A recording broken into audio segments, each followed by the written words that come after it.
नमस्कार, आप देख रहे हैं लाइव 24 न्यूज़। इस वक्त की बड़ी खबर पर ले चलते हैं। खबर है किशनगंज के बहादुरगंज से। एक तरफ नीतीश कुमार की शासनकाल में अब गरीबों पर चल रहा है बुलडोजर। यही वो बुलडोजर है जो एक तरफ गरीबों का ही रोजगार छीनने की तैयारियों पे लगी हुई है। मैं आपको बता दूं, पंचायती राज में एक तरफ गरीबों को रोजगार नहीं मिल रही है। यही वो बुलडोजर है जो आज गरीबों के आशियाने को एवं उनके दुकानों को तहस नहस कर रही है।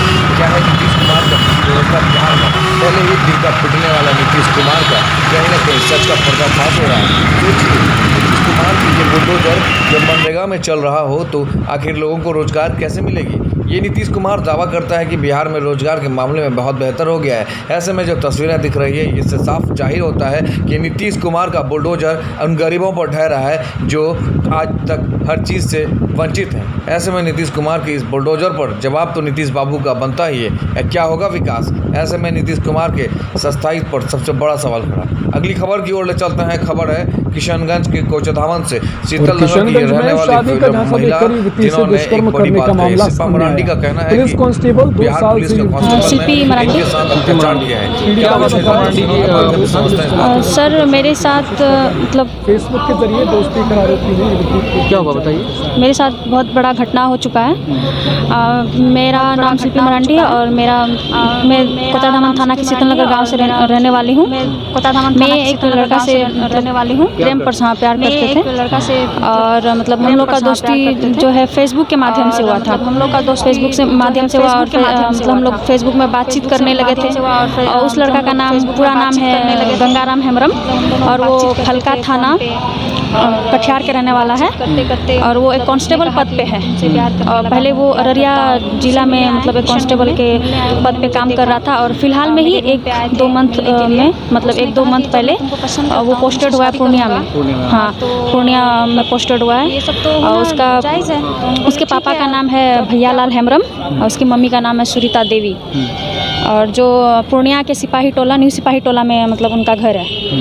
तो सर उनसे मेरा मतलब हम दोनों बातचीत करते थे फ़ोन पे और बातचीत करते करते मतलब उसने कहा कि मैं तुमसे प्यार करने लगा हूँ, प्यार करता हूँ और तुम मुझे पसंद आ गई हो। यही सब इस तरह से करने लगा। फिर क्या हुआ? उसके बाद क्या हुआ तो हम बोले ठीक है, आप मुझे पसंद करते तो आप मेरे मम्मी पापा से मिलो, रिश्ता लेके आओ। तो उन्होंने कहा ठीक है, मैं तुमसे मिलूँगा, रिश्ता लेके आऊँगा। तो इसके बाद इसके 5-6 दिन बाद वो मुझसे मिलने आए, किशनगंज में मिलने आए। उन्होंने मुझे देखा, मेरे रूम पे आए थे मिलने के लिए। मेरे रूम में उस समय कोई नहीं था। एक्चुअली मैं यहाँ पे रेंट पे रहती हूँ, पढ़ाई करती हूँ, लॉज पे रहती हूँ। तो मतलब रूम पे आए थे और रूम पे आने के बाद बातचीत होने लगी और कोई था नहीं। तो अचानक से मतलब उन्होंने मेरे साथ ज़बरदस्ती करा। इसके तो बाद मैंने बोला कि अभी तो आपसे रेप भी हो गया। हाँ, जो भी मतलब मेरे साथ हुआ था मतलब मेरा मर्ज़ी नहीं था। तो उसने कहा कि जब मैं तुमको पसंद करता हूँ, तुमसे शादी करूँगा, तो मतलब ये सब तो होना जायज़ है। तो हम बोले ठीक है, तो अब क्या बोलेंगे। तो फिर उन्होंने मुझसे कहा कि ये सब बात अभी किसी को बताना नहीं है, तुमको तुम्हारे मम्मी पापा का कसम है, अगर तुम किसी को बताई तो मर जाएंगे, ये वो दिस दैट। तो हम भी सोचे ठीक है। तो हम भी बोले कि आप शादी कीजिएगा ना पक्का? तो बोला हाँ, शादी करेंगे हम। तो फिर हम बोले ये सारी चीज़ें हो गई। उसके बाद जो है कानूनन प्रक्रिया में आई कि नहीं अभी तक? कानूनन प्रक्रिया में मतलब सर अभी जो मतलब है कि उनको जो हम प्रेशर डाल रहे हैं कि आप मेरे से शादी कीजिए, मतलब प्रेशर हम नहीं डाल रहे थे। एक्चुअली कुछ महीने पहले मतलब लगातार वो मेरे साथ सेक्सुअल रिलेशनशिप बना रहे थे। तो मैं प्रेग्नेंट हो गई थी और मतलब उसने मुझे अबॉर्शन भी करवाया। अबॉर्शन भी करवा दिया? हाँ, मतलब डॉक्टर के पास नहीं, ऐसे ही नॉर्मली घर पे मेडिसिन। हाँ, मैंने खा लिया। इसके बाद मतलब मैं नहीं खा रही थी, उसने ज़बरदस्ती फोर्स करके खिलाया है। मैं उसको उस समय भी मैं उसको शादी का दबाव डाल रही थी कि आप मुझसे शादी करें। तो बोला कि करूँगा। और कभी घर नहीं बन रहा है, तो कभी मम्मी पसंद नहीं कर रही है, मतलब उसके बहुत सारी बातें मेरी फैमिली पसंद नहीं कर रही है। तो हम भी बोले कि आपके मम्मी पापा पसंद नहीं कर रहे हैं, पापा तो उनके नहीं है, मम्मी है, तो आपके मम्मी पसंद नहीं कर रही है या फिर आपके घर वाले कोई पसंद नहीं करे तो आपको ये बात पहले बोलना था। आपको इस तरह से रिलेशन वगैरह नहीं बनाना था, ये वो शादी का झांसा नहीं देना था। आप इतना कुछ कर चुके हैं मेरे साथ और अभी आप बोल रहे हैं कि आप शादी नहीं कीजिएगा, तो ये कैसे होगा? तो वो बोल रहा है मुझे नहीं पता, सब मैं नहीं जानता कुछ भी। तो सर कल परसों में मतलब यहाँ गई थी, एसपी सर के यहाँ गई थी आवेदन लेके। तो मैंने उसको बताया नहीं था कि मैं मतलब आवेदन देने जा रही हूँ या कुछ। तो मतलब वहाँ गई, पता नहीं उसको कैसे मतलब एक कांस्टेबल, हाँ पता चला उसका, मतलब वो पूर्णिया से कोई मतलब लड़का सब यहाँ आए हुए हैं और ट्रांसफ़र होके इन लोगों ने इन्फॉर्म कर दिया। जैसे उनका नाम सुना, इन लोगों ने इन्फॉर्म कर दिया, तो फ़ोन पे फ़ोन आ रहे थे, वहाँ पे भी फ़ोन पे फ़ोन आ रहे थे।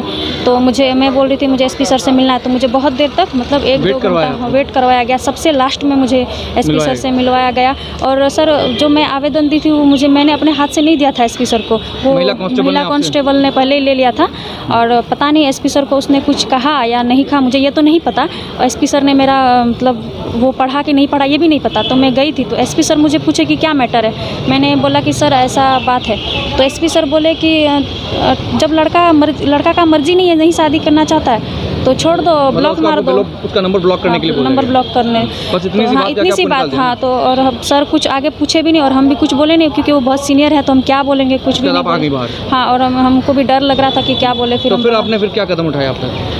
फिर हम सर अभी आए हैं और फिर अभी मतलब लॉयर के द्वारा मतलब हम करवा रहे हैं, मामला करवाए। मीडिया से गुहार लगा रही हूँ कि मुझे इंसाफ चाहिए, कि मुझे उनसे शादी करनी है और किसी भी हार में परिस्थिति में शादी करवाएं, क्योंकि पूरी दुनिया को तो ऐसे ही पता चल ही गई है।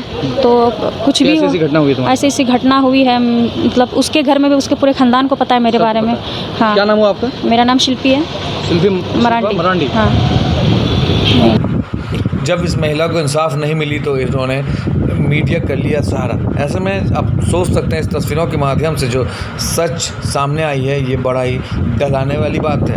आखिर बिहार पुलिस के कांस्टेबल से हुआ फेसबुक के माध्यम से प्यार, फिर जा पहुंचा इस कदर प्यार कि जहां एक दूसरे को मर मिटने को तैयार। हालांकि ये मामला बिहार के किशनगंज ज़िले का है, जहां पूर्णिया ज़िले में पुलिस कांस्टेबल गंगाराम हेम्ब्रम जिस तरह से इस लड़के के साथ ऐसे की घिनौनी हरकतें की है जिससे पूरा बिहार शर्मसार है।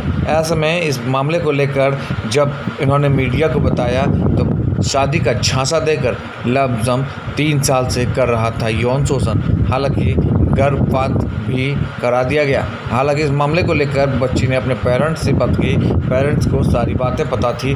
उसके बाद साथ में पेरेंट्स ने इस मामले को लेकर लड़के के परिवार से बात की, तो वहीं उन्होंने धमकी दिया कि हम किसी अमीर घराने के लोग। हालांकि दोनों एक ही कास्ट के हैं, लड़की भी आदिवासी है, लड़का भी आदिवासी है और बिहार पुलिस के कांस्टेबल है। एक मामला सामने आया प्रेम प्रसंग का, और आप ही के जाति का मामला है और आपके ही विधानसभा क्षेत्र का मामला है। क्या लगता है? का मामला है ये, क्या है ये पूरा मामला, और आपने जानकारी भी ली है, बताइए।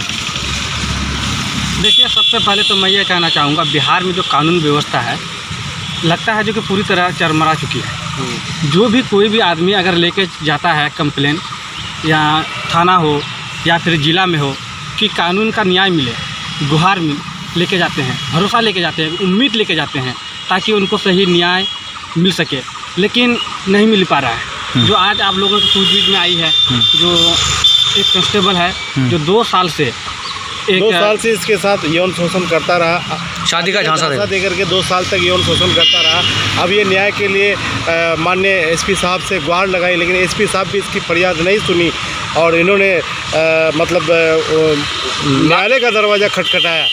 क्या लगता है, क्या कहेंगे आप? देखिए, चाहे वो कांस्टेबल हो, चाहे वो कोई भी हो, चाहे वो सरकारी पदाधिकारी हो या प्रशासन हो या फिर आम पब्लिक हो, कानून सबके लिए बराबर बना है और सबके लिए न्याय होना चाहिए।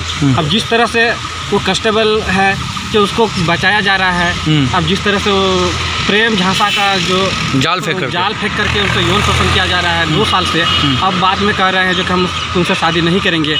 तो और उसमें जितने भी प्रशासन है या फिर पदाधिकारी उस कांस्टेबल को बचाने में जो मदद कर रहे हैं, उन पर भी कड़ी से कड़ी कार्रवाई होनी चाहिए और उस कांस्टेबल जो है उस पर भी कड़ी से कड़ी कार्रवाई होना चाहिए, और नहीं तो उसको शादी करे।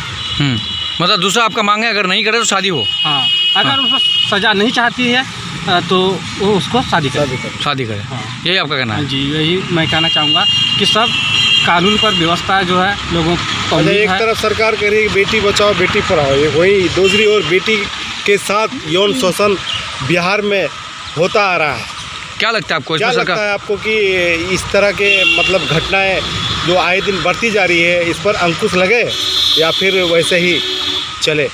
देखिए, बिहार में जिस तरह से कानून व्यवस्था बना हुआ है, लोगों का एक उम्मीद है कि एक कानून है जो लोगों को इंसाफ न्याय मिल सकता है, लेकिन जो लड़की ने बयान दिया है कि एसपी साहब के पास वो गए आवेदन लेकर के, तो उनका मतलब आवेदन देखने के लिए वो तैयार नहीं। तो किस उम्मीद से लोग जिएंगे, किस उम्मीद से न्यायालय जाएंगे लोग? तो इसलिए मैं चाहूँगा जो भी प्रशासन या पदाधिकारी मतलब गलत को सपोर्ट करते हैं उनके विरुद्ध कार्रवाई होनी चाहिए। उनके विरुद्ध भी कार्रवाई होना चाहिए। और जो लड़का है जो यौन शोषण करके 2 साल से आ रहे हैं, उनके विरुद्ध भी कड़ी से कड़ी कार्रवाई होना चाहिए, ताकि आने वाला समय में ऐसा किसी के साथ ना हो। आखिर इस बिहार के पुलिस कांस्टेबल ने इस तरह की हरकतें की है, जो इस वीडियो से साबित ये होता है कि आखिर प्रेम जाल में फंसा कर लड़कियों के साथ गलत की जाती है। आखिर ये खाकी वर्दी में बिहार पुलिस के कांस्टेबल पर अब प्रशासन कब नकेल कसेगी? ऐसे में जो तस्वीरें सामने आई है, इससे साफ जाहिर होता है कि बिहार क्राइम के मामले में अब भी कुछ बेहतर नहीं है। सुशासन बाबू के पुलिस प्रशासन के ही कुछ ऐसे जवान हैं जो इस तरह के घिनौने काम कर रहे हैं। ऐसे में इन जवानों पर कड़ी कार्रवाई की ज़रूरत है। Bureau report, Kishanganj. अगली खबर की ओर बढ़ते हैं। खबर है पूर्णिया बिहार से, जहां तारकिशोर प्रसाद डिप्टी सीएम का घर है। ये बताते चले आपको, कटिहार जिले से लेकर पूर्णिया के कई ऐसे ज़िले हैं, ज़िले के अंदर कई ऐसे प्रखंड हैं जहां आज भी जल नल योजनाओं को लेकर कोई बड़ी पहल नहीं है। आखिर कहीं ना कहीं सरकार हजार बार जांच करा चुकी है जल नल योजनाओं से लेकर, मगर व्यवस्था ठीक नहीं।